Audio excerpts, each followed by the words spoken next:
гражданите на Република Косово с изявено българско самосъзнание и идентичност да получат равни възможности, да получат практически гаранции за реализиране на своите граждански права, чрез подходящо включване в законодателството и всички механизми, с които разполага Косовската конституция и закони. Между другото, нееднократно и Европейският парламент, и Европейската комисия са подчертавали прогресивният характер на Конституцията на Република Косово по отношение на малцинствата.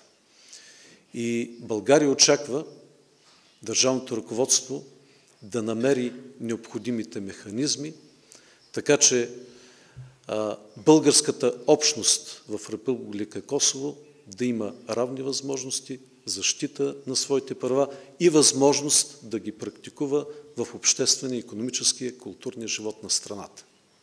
В тази връзка искам специално да благодаря на президента Османи за поетия от нея личен ангажимент да работим съвместно по решаването на този въпрос.